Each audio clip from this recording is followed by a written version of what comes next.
¿Y si el acto de aprender no consistiera en descubrir algo radicalmente nuevo, sino en recordar lo que en esencia ya sabemos? Esta es la pregunta tan provocadora como fundamental que se encuentra en el núcleo de una de las teorías del conocimiento más influyentes de la filosofía occidental. Hoy vamos a adentrarnos en la doctrina de la anámnesis de Platón, una teoría que no solo redefine lo que significa conocer, sino que nos obliga a repensar la naturaleza misma del alma y el propósito de la educación.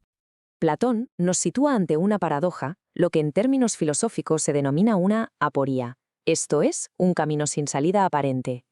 La plantea en su diálogo, el Menón, y el argumento es de una lógica implacable.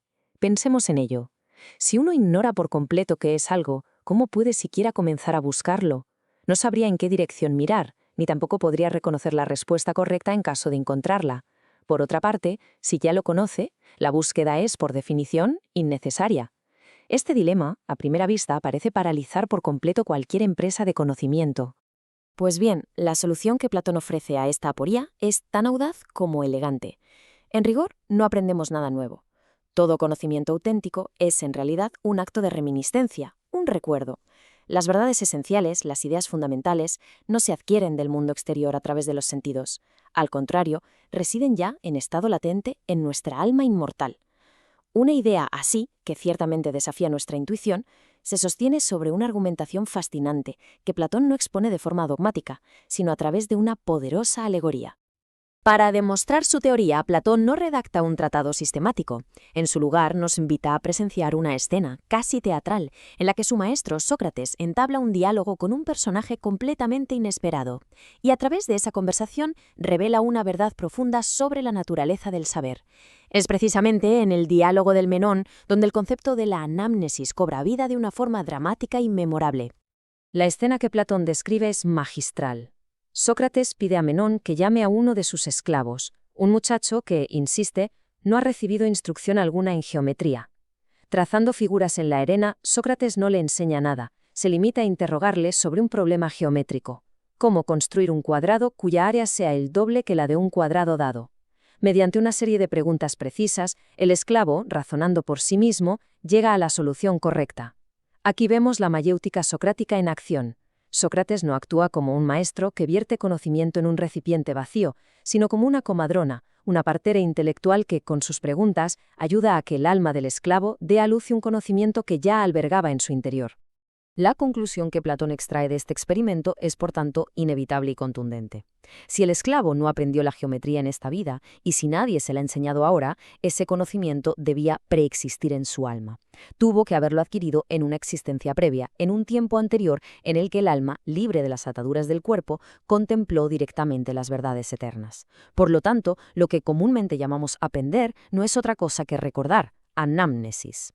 Esta conclusión de una enorme carga poética y metafísica tiene unas implicaciones filosóficas y sobre todo pedagógicas de primer orden, que Platón utilizará como ariete contra los intelectuales más influyentes de su época. Es en este punto donde la teoría de la anámnesis despliega toda su fuerza polémica. No se trata de una mera especulación abstracta sobre el origen del conocimiento. Es, en su núcleo, un arma filosófica con la que Platón desafía frontalmente el modelo educativo propuesto y practicado por los sofistas, los maestros profesionales de la Atenas del siglo V a.C. Nos encontramos, pues, ante dos modelos antropológicos y pedagógicos radicalmente opuestos. Para los sofistas, el alma del discípulo es una suerte de recipiente vacío, una tablilla en blanco, y la labor del maestro consiste en llenarla de conocimientos desde el exterior. Para Platón, en cambio, el alma ya contiene en sí misma la verdad. El conocimiento verdadero no se impone desde fuera, sino que se alumbra desde dentro. El aprendizaje es un viaje de introspección, no una recepción pasiva de información externa. Desde la perspectiva platónica, la gran promesa de los sofistas, que no era otra que enseñar la virtud a cambio de honorarios, se revela como un fraude conceptual. Si la virtud es una forma de conocimiento, y si todo conocimiento es, en última instancia, recuerdo, entonces resulta imposible introducir la virtud en el alma de otro. La virtud para Platón no es una mercancía que pueda comprarse o venderse. Es una disposición del alma que debe ser cultivada desde el interior, un recuerdo que ha de ser activado, no un objeto que pueda ser implantado. Y esto nos conduce a una distinción capital entre dos figuras.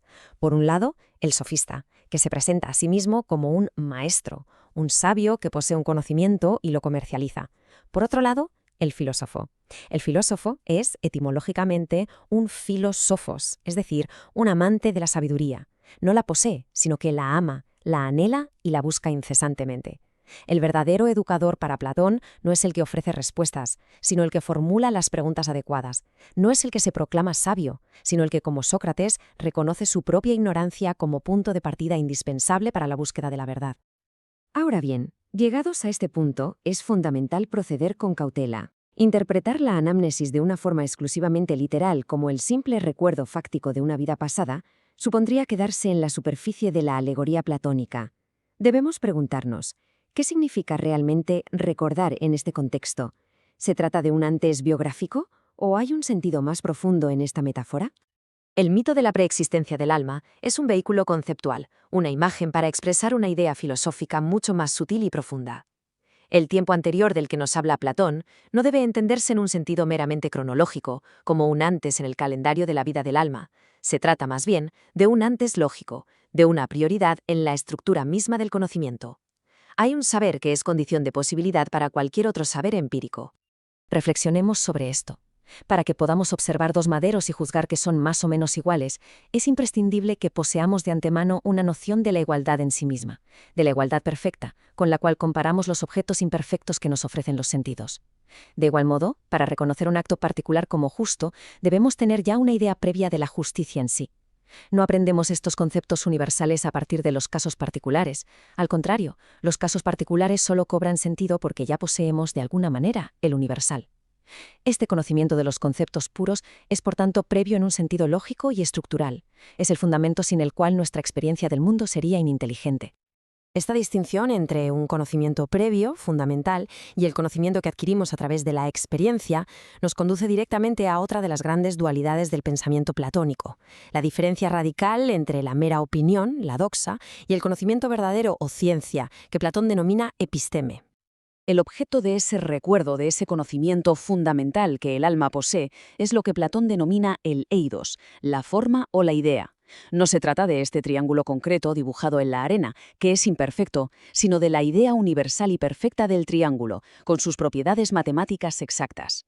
El eidos es la esencia pura, la definición inmutable de las cosas, que no se encuentra en el mundo cambiante de los sentidos, sino en el mundo inteligible, que es la verdadera patria del alma. En nuestra vida cotidiana, en el estado de doxa u opinión, todos operamos constantemente con estos eidos, estas ideas, aunque no seamos conscientes de ello. Emitimos juicios sobre lo que es bello, justo o bueno. En esos juicios, las ideas de belleza, justicia o bondad están operando como criterios implícitos que nos permiten valorar la realidad. Platón utiliza una analogía muy clarificadora. Es como usar una gramática sin conocer explícitamente sus reglas. Hablamos, nos comunicamos, pero no podríamos dar cuenta de las estructuras que hacen posible ese lenguaje. El eidos opera en la sombra de nuestra conciencia. El salto cualitativo de la opinión doxa al conocimiento epísteme se produce exactamente en el momento en que dejamos de usar implícitamente las ideas y las convertimos en el objeto explícito de nuestra investigación. La filosofía, para Platón, es precisamente ese giro de la mirada. Dejar de observar los actos particulares que consideramos justos para preguntarnos ¿qué es la justicia en sí misma? Es el esfuerzo por hacer consciente, por tematizar y examinar aquello que operaba de forma latente. Es, en definitiva, el acto supremo de recordar. Así pues, la teoría de la anamnesis nos lega una pregunta fundamental que resuena a lo largo de toda la historia de la filosofía.